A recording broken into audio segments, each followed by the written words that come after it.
Olá pessoal, tudo bem com vocês? Aqui quem está falando é o seu irmão Rogério de Jesus. Este é o primeiro estudo, né, que eu vou estar disponibilizando aqui no nosso canal.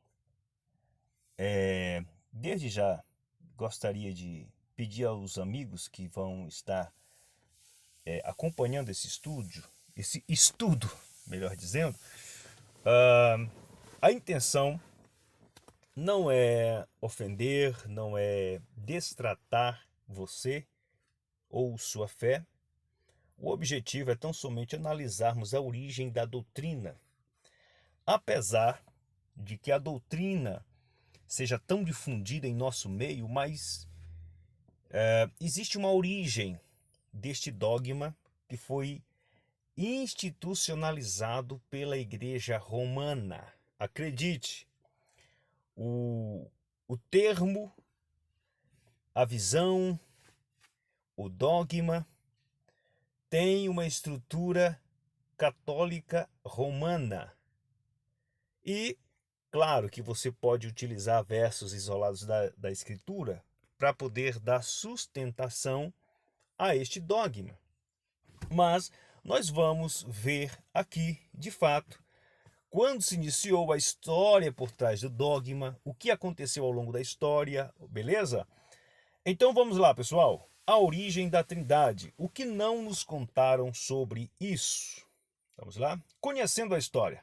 Vamos lá, pessoal.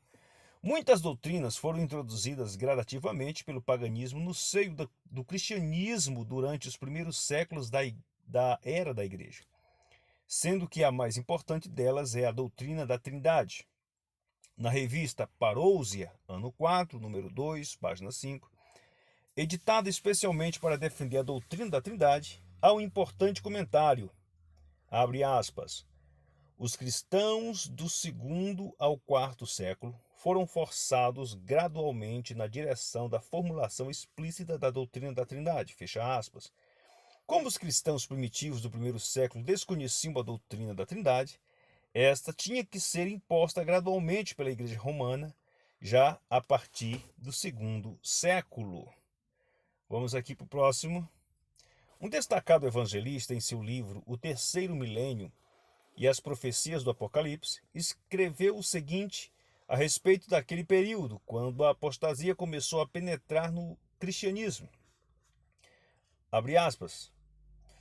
Naquele período, a igreja cristã passou a ter conflitos internos por causa de doutrinas estranhas que pretendiam misturar-se às verdades bíblicas. Entre as doutrinas em conflito, podemos mencionar o pecado original, a Trindade, a natureza de Cristo, o papel da Virgem Maria, o celibato e a autoridade da Igreja. Nesse período da história, a Igreja não foi capaz de manter pura a adoração ao único e verdadeiro Deus, nem prestou obediência fiel à Sagrada Escritura. Contaminou-se com uma montanha de tradições humanas e costumes pagãos. O terceiro milênio, as profecias do Apocalipse, página 41 e 42, 10ª edição. Vamos aqui para o próximo slide, pessoal. Vai acompanhando aí, ok? De acordo com a revista Super Interessante de março de 2004, página 28, abre aspas. Os primeiros cristãos, porém, não seguiam o conceito da Trindade.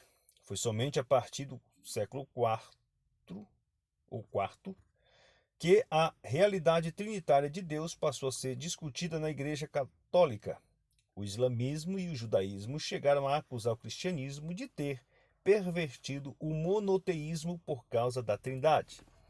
As igrejas cristãs, em sua maioria, concordam que foi a igreja em tempos posteriores quem elaborou os detalhes da Trindade.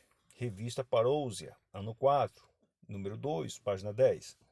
Esta afirmação tem fundamento, pois foi através do trabalho dos apologistas que a doutrina da Trindade começou a ser estudada e defendida no seio da igreja cristã. O apologista Atenágoras foi possivelmente o primeiro a defender filosoficamente a doutrina da Trindade. Veja, pessoal, o que eu estou lendo aqui, isso aqui foi uma pesquisa imensa, vasta, que eu fiz em 2017. No período eu estava estudando sobre alguns dogmas, das quais são defendidas hoje dentro da instituição, dentro do cristianismo. Beleza? Próximo slide agora.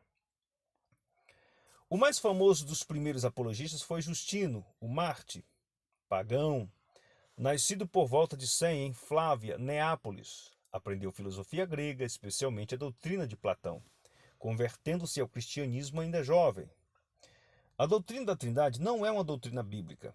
Essa teoria não é mencionada e nem ensinada na Bíblia. Essa teoria era desconhecida pelos israelitas do Velho Testamento e pelos cristãos primitivos do Novo Testamento. Não há autoridade bíblica para a Trindade. Continue, por favor. Não se ofenda, beleza? Eu sei que algumas pessoas estão nesse exato momento incomodadas com o que está sendo lido aqui. Depois estaremos fazendo comentários adicionais, beleza? Próximo slide.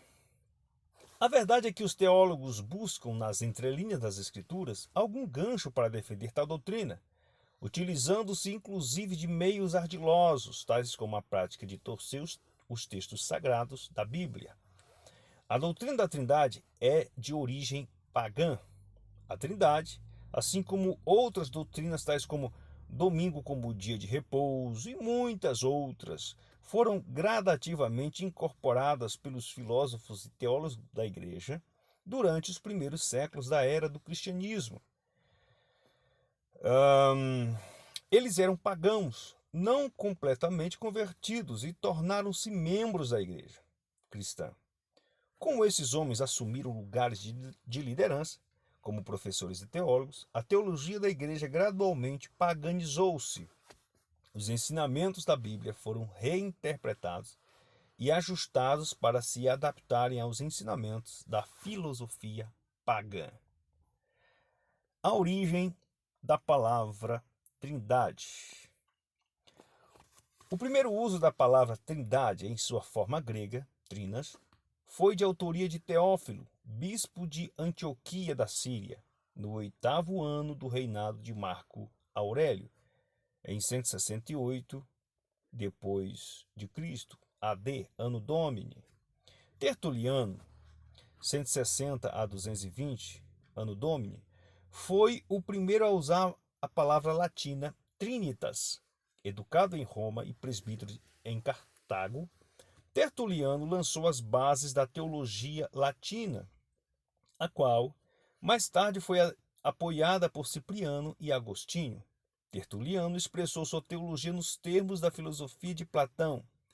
Ele estava entre os primeiros a ensinar a imortalidade da alma e a tortura eterna dos ímpios. A Trindade e a imortalidade da alma foram desenvolvidas dentro de um sistema de teologia por Agostinho. Próximo slide. Os escritores de Agostinho tornaram-se a teologia básica, os inscritos, melhor dizendo, de Agostinho, tornaram-se a teologia básica da Igreja Romana. Tertuliano menciona a Trindade em seu livro escrito como contra Práxias, que apoiava a teoria monarquiana. Ele escreveu: o mistério da dispensação ainda está guardada, que distribui a unidade numa trindade, colocando em sua ordem as três pessoas, o Pai, o Filho e o Espírito Santo. Tertuliano contra Práxias. Controvérsia entre Ário e Atanásio. Galera, preste muita atenção neste ponto aqui. A formulação da doutrina da Trindade gerou controvérsias entre dois líderes da igreja em Alexandria, no início do IV século, Ário, 256 a 336, Anno Domini, depois de Cristo, e Atanásio, 293 a 373, depois de Cristo. Ário mantinha a ideia de que Jesus, embora grande, era de alguma maneira inferior a Deus, no caso ao Pai. Atanásio, pelo contrário, afirmava que Cristo era igual a Deus em todos os aspectos. Em 318, a controvérsia veio à tona. Ário afirmou que, se Jesus era realmente filho de Deus, com base no Evangelho, e que Deus era o Pai de Jesus e que o havia enviado, O pai, portanto, era maior do que o filho. Num concílio da igreja local, celebrado em 321, Ário e seus colaboradores foram excomungados da igreja por causa de sua opinião. Vou abrir um parênteses aqui para comentar algo aqui. Galera, não concordar com a Trindade hoje é um problema.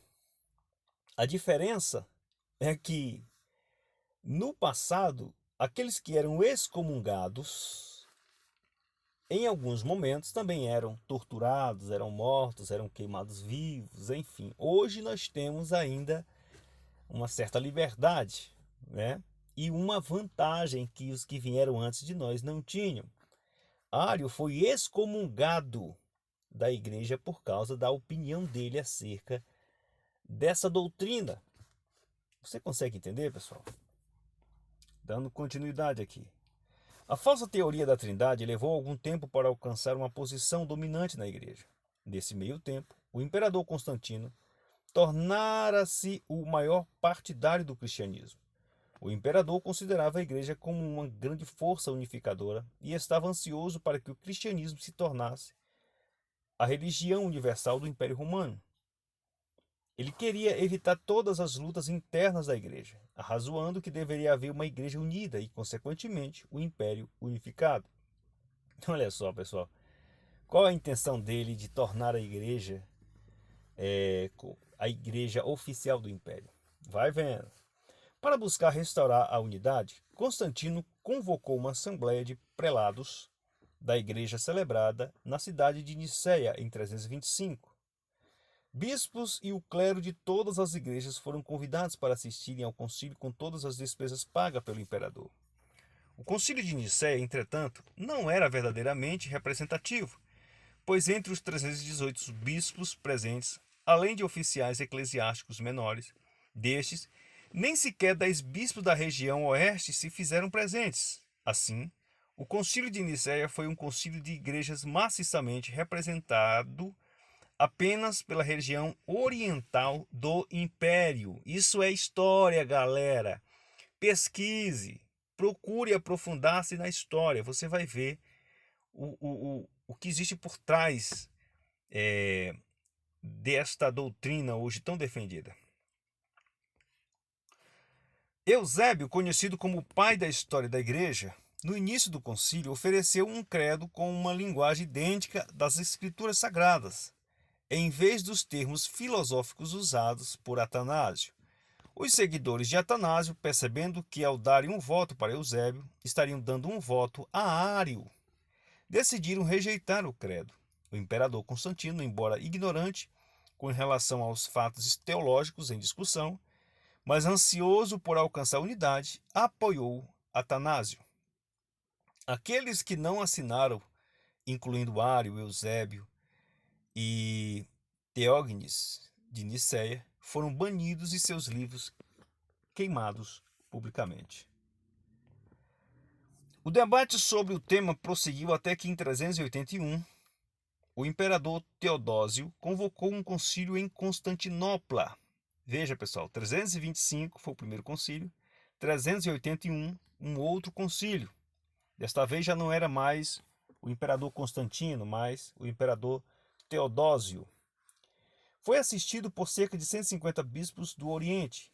Foi nesse concílio que a doutrina da Trindade tornou-se oficial em todas as fronteiras do império. Todos os que discordavam foram expulsos de seus púlpitos e excomungados de suas igrejas. Era o regime totalitário dos imperadores romanos e mais tarde da Igreja Romana. Como vimos, essa doutrina espúria foi imposta pela Igreja Romana. Desde aquela época até hoje, milhares de fiéis seguidores da Palavra de Deus são perseguidos e expulsos de suas igrejas por não apoiarem essa teoria antibíblica. Essa doutrina, vigente até hoje, é designada por alguns historiadores como credo niceno-constantinopolitano. Hoje, esta doutrina tornou-se o elo principal de ligação das igrejas cristãs com a Igreja Romana. Na carta encíclica de 25 de maio de 95, o Papa João Paulo II declarou textualmente o seguinte: também surgiu entre os nossos irmãos separados, uma referência aos protestantes, evangélicos, enfim, Por moção da graça do Espírito Santo, um movimento cada vez mais intenso em ordem à restauração da unidade de todos os cristãos. Este movimento de unidade é chamado de ecumenismo. Participam dele os que invocam o Deus Trino. A única exigência para ingressar e iniciar o diálogo ecumênico é invocar o Deus Trino. Para a Igreja Romana, as outras doutrinas, como a guarda do sábado, o batismo por imersão, a crença na mortalidade da alma, etc., não interferem no diálogo inicial para a unidade dos cristãos. Segundo esse documento, as discussões serão progressivas com a finalidade de diminuir as demais divergências. Definição de Trindade. Trindade é a crença na existência de um ser divino que subsiste em três pessoas, Pai, Filho e Espírito Santo. O dicionário Webster define a palavra da seguinte maneira: a união de três pessoas numa divindade, de modo que todos os três são um Deus com relação à substância, mas três pessoas com relação à individualidade, né? Aqui nós temos alguns dados aqui. Vocês podem estar pesquisando também. Os trinitarianos, assim denominados, os que defendem a doutrina da Trindade, não creem que as três pessoas são uma, ou que as três pessoas são três deuses. Eles creem em três pessoas que constituem um Deus. Existem três propostas primárias envolvidas na doutrina da Trindade. Primeira, a unidade composta de Deus. Os trinitarianos afirmam que acreditar na unidade composta de Deus, caso eles não acreditassem em um Deus único, sua doutrina seria interpretada como politeísta. Eles não creem na unidade de Deus como é ensinada na Bíblia. Rejeitam a verdade bíblica de que existe apenas uma pessoa que é Deus.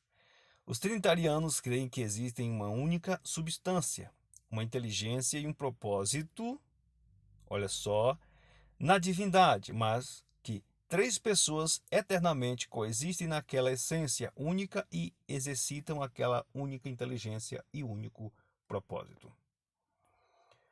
2. A divindade do Pai, do Filho e do Espírito Santo. O segundo ponto que os trinitarianos buscam estabelecer é que o Pai é Deus, o Filho é Deus e o Espírito Santo é Deus. Tentam mostrar que cada um é mencionado como sendo Deus e que cada um possui os atributos da divindade como imortalidade, inerente, onipotência, onipresença e onisciência.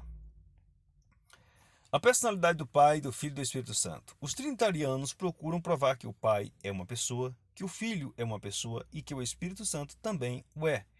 Cada pessoa da Trindade é admitida como completamente Deus dentro de si mesmos. Juntas, as três pessoas compartilham em comum a essência única, todos os atributos, uma substância, uma inteligência e um propósito. Desmontando a doutrina da Trindade. Já estamos partindo para o final. A doutrina da Trindade é baseada sobre três propostas. A unidade de Deus é composta, Jesus é Deus, o Espírito Santo é uma pessoa. Perguntas que não querem calar. Eu vou deixar essa pergunta para você bater cabeça, beleza? Se a doutrina da Trindade é bíblica, por que no capítulo 15 de Atos, no primeiro concílio da igreja em Jerusalém, igreja composta de judeus em sua maioria, não foi abordado este assunto? Ora, não é bíblica esta doutrina? Não está no Antigo Pacto, no Antigo Testamento? Por que não é mencionado os três deuses, as três pessoas? Por que os israelitas nunca mencionaram a existência de uma crença numa tríade de três pessoas? Será que Paulo não sabia o significado da palavra Elohim aplicado a Jesus? Alguém já se perguntou por que os israelitas eram unitaristas e não trinitários? A resposta é com você. Bom, meus amigos, estamos aqui já encerrando o primeiro estudo, o primeiro ponto desse estudo. Estaremos gravando mais vídeos falando sobre este assunto. estaremos apresentando alguns textos, alguns argumentos sobre esta doutrina. Um forte abraço a todos.